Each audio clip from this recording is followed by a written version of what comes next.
আমরা এই যে সাইটটা তৈরি করছি, এই সাইটটাকে আমরা যা দেখতে পাচ্ছি এটা আমাদের সাইটের অবস্থা। এখন আমরা যদি আরো একটা থিম নিয়ে কাজ করতে চাই, নতুন একটা থিম নিয়ে কাজ করতে চাই, তাহলে এখন আমরা যদি এখান থেকে গিয়ে থিম ইনস্টল করি, আবার নতুন কোনো থিম অ্যাক্টিভেট করি, তাহলে হবে না। বুঝতে পারছেন? এখান থেকে থিম ইনস্টল করলে অ্যাক্টিভেট করলে হবে না, কারণ অলরেডি আমাদের এখানে কিছু ডেটা আছে, একটা থিমের সেটিংস আছে, এগুলো ওইভাবে করে করা যায় না। তাহলে আমাদের সাইটে একটা ফাংশনালিটি অ্যাড করতে হবে, যেই ফাংশনটা হচ্ছে যে আমার সাইটটাকে একদম নতুনের মতন রিসেট করে দেওয়া, মানে ডিলিট করে দেওয়া কাইন্ড অফ, যা যা করছি এই জিনিসগুলোকে রিসেট করে দেওয়া একটা ফাংশন আমাদের দরকার। এটা আমাদের ওয়েবসাইটের সাথে নাই, তাহলে নতুন ফাংশন যুক্ত করতে হবে। নতুন ফাংশন যুক্ত করা মানে কি? নতুন প্লাগইন অ্যাড করা, ঠিক কি না? তাহলে আমরা চলে যাব হচ্ছে প্লাগইনসে। প্লাগইনস থেকে অ্যাড প্লাগইন, এখানে গিয়ে আমরা কি লিখবো? নামটা লিখবো WP রিসেট। কি লিখলাম? WP, তারপরে স্পেস দিয়ে রিসেট, RESET। স্পেলিং মিস করলে কিন্তু হবে না। এই যে দেখেন WP স্পেস দিয়ে রিসেট। এখানে আমাদের ইনস্টলের অপশন আসছে, ইনস্টলে ক্লিক করব। ইনস্টলে ক্লিক করলে কি হবে? ইনস্টল হবে। এরপরে ইনস্টল করলে কি করতে হয়? অ্যাক্টিভেট করতে হয়। সো অ্যাক্টিভেটে ক্লিক করলাম, তাহলে আমাদের এটা কি হবে? অ্যাক্টিভেট হবে।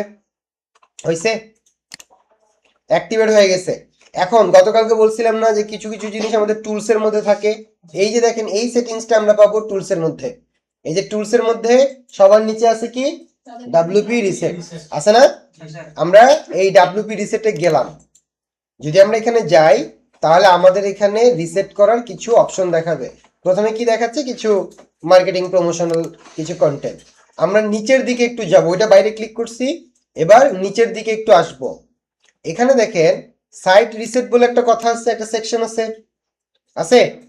এখানে কি বলছে? টাইপ ইন রিসেট, তার মানে এখানে রিসেট কথাটা লিখতে হবে।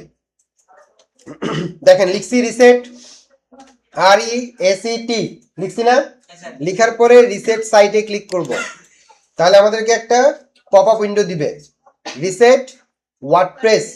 ক্লিক করলাম, দেখেন আমাদের পুরো সাইটটা এখন রিসেট হয়ে একদম নতুনের মতন, একটা ওয়ার্ডপ্রেস ইনস্টল করলে যেমন হয় প্রথম অবস্থায়, সেরকম হয়ে যাবে। দেখেন আমরা এটাকে রিফ্রেশ দিলাম, এই যে রিফ্রেশ দিলাম, দেখেন তো আছে। আমরা যে পোস্টগুলো করছি সেগুলো পর্যন্ত চলে গেছে, চলে গেছে না? কিচ্ছু নাই। না, রিকভার করতে হলে আগে ব্যাকআপ নিয়ে রাখতে হয়, কিন্তু আমরা তো এটা চাচ্ছিলাম না, জন্য ব্যাকআপ আমরা নেই নাই। ঠিক আছে, তাহলে সাইটটা আমাদের নতুন হয়ে গেল না? সাইট নতুন হয়েছে? সবাই সাইটটা নতুন করে ফেলেন তো, রিস্টোর দেন সবাই সাইটকে, রিসেট দেন, রিসেট।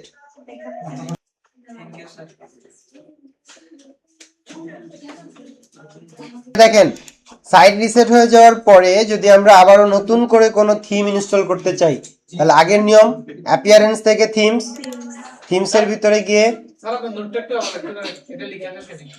আচ্ছা ভিডিওতে থাকবে নোট, সমস্যা নেই। তারপরে থিমস থেকে অ্যাড থিম, এখানে ক্লিক করব, করার পরে সব আগের মতোই। এখন আপনার যেই থিমটা পছন্দ, ধরেন আপনার এই থিমটা পছন্দ, তাহলে এটাকে ইনস্টল করবেন। ইনস্টল করার পরে কি করতে হবে? ইনস্টল করলেই অ্যাক্টিভেট করতে হয়। সো আমরা অ্যাক্টিভেট করলাম। অ্যাক্টিভেট করার পরে এখানেও দেখেন install AI starter template. So ওই সেম আগের মতনই কাজ, ঠিক কিনা? এখান থেকে আমরা স্টার্টার টেমপ্লেটটাকে মানে ডেমোটাকে ইম্পোর্ট করে নিব, এরপর আমরা আবার কি করব? কাস্টমাইজ করব, বাস শেষ। এতটাই সহজ, ঠিক আছে? আচ্ছা।